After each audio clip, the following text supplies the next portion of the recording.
que ça marche? Bon, allez, c'est parti. Putain, quel couillon. Bonjour à tous, c'est Nico de Mindfit Bruxelles, j'espère que vous allez bien. Aujourd'hui, on se retrouve dans un nouvel épisode des exercices dont je ne suis pas fan. On va discuter aujourd'hui de l'American Swing. Si vous n'avez pas vu la précédente vidéo sur les élévations frontales, elle s'indique ici à l'écran, vous pouvez aller la voir. Alors, pourquoi est-ce que je ne suis pas fan de l'American Swing? Pourquoi est-ce que je ne le préconise pas dans mes programmations, sauf peut-être dans le cas où je tombe sur un crossfitter, compétiteur et avec une bonne mobilité. Donc ce qu'il faut savoir, c'est qu'au départ, l'American Swing, il a été relancé, ou du moins créé par l'arrivée du CrossFit. Avant ça, on parlait simplement de swing classique, popularisé par le nom de Russian Swing ou tout simplement swing russe. Et donc, où est-ce que je vais en venir? Revenons-en à nos moutons. Revenons-en, pardon, au sujet principal, l'American Swing.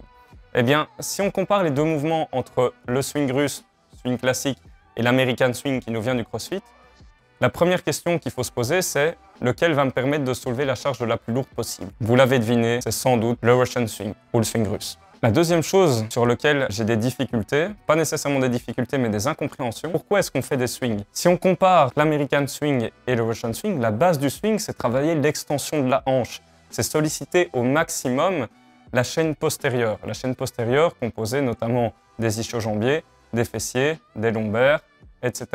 etc. Le souci majeur que l'on rencontre à l'heure actuelle, c'est que les gens comprennent parfaitement l'extension de la hanche. Et déjà, il faut savoir bien réaliser correctement un swing et pas descendre sur une génuflexion, donc en gros, fléchir les genoux. Mais par contre, ce que j'ai pu observer, c'est que lorsqu'on passe d'un swing russe où la majorité des personnes arrivent à le faire correctement et qui ne demandent en plus pas de grandes explications pour le faire, lorsque la majorité de ces personnes passent d'un swing classique à un swing américain, ils perdent totalement les bienfaits ou en tout cas en majorité les bienfaits du mouvement de swing et du travail de l'extension de hanche, parce que le premier réflexe, ça va être 1, d'être le plus rapide possible, 2, de vouloir propulser la charge au-dessus de la tête le plus rapidement possible, ce qui, justement, enlève tous les bénéfices que le swing peut vous apporter à votre corps. Donc, pourquoi est-ce que je ne suis pas fan de l'American Swing?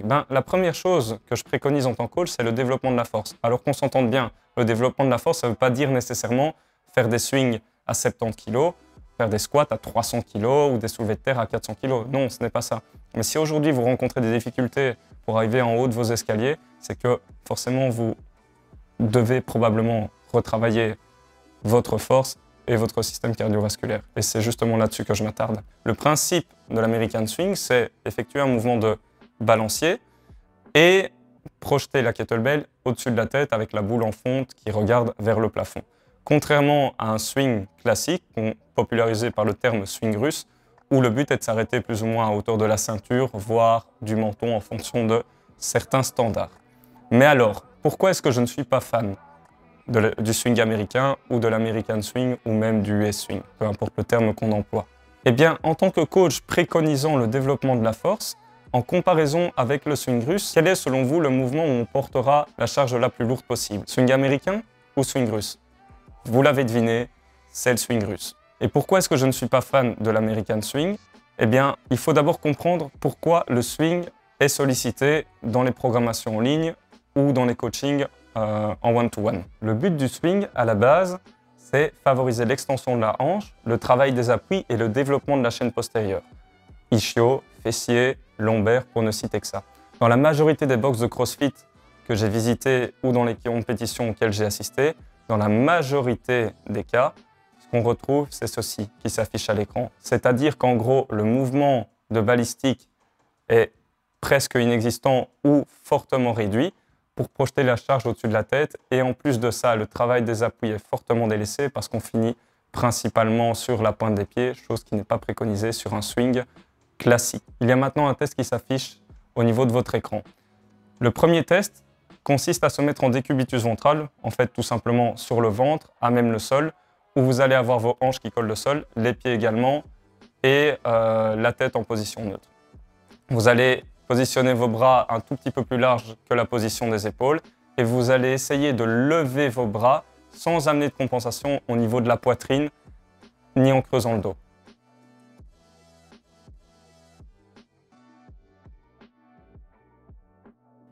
Si vous y arrivez, c'est déjà un bon signe de mobilité et que je pense que vous avez la mobilité nécessaire pour ne pas risquer de blessures inutiles. Maintenant, on va améliorer un petit peu plus la difficulté et faire le même mouvement, mais en essayant d'avoir une prise similaire à l'American Swing. Essayez maintenant de lever vos bras, sans amener de compensation, ni en levant la poitrine, ni en creusant le dos. Vous y arrivez? Tant mieux. Vous n'y arrivez pas?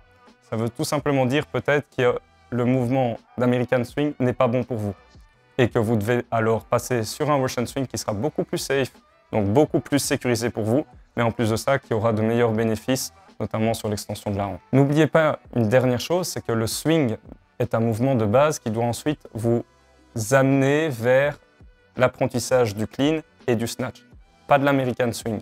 À la base, c'est pour ça que le swing a été réalisé. Vous voyez ici à l'écran des mouvements de clean ou de snatch. Pourquoi est-ce qu'on ne les enseigne pas? Parce que c'est déjà très difficile à apprendre en termes techniques. Mais alors, par quoi remplacer l'American Swing? Si votre mobilité vous ne le permet pas à l'heure actuelle, faites du swing russe. Il n'y a aucun problème à ce niveau-là. Ça permettra de bien travailler sur les hanches, retravailler les bases. On sait à quel point cela peut être important.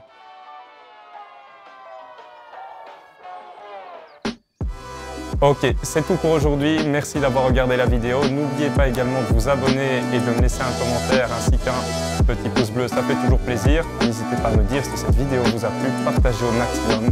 J'espère que vous aurez appris quelque chose aujourd'hui et moi je vous dis à très bientôt.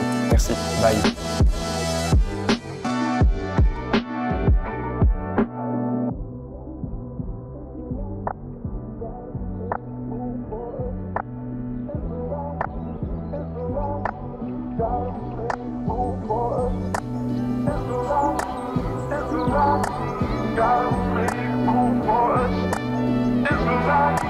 It's a lot,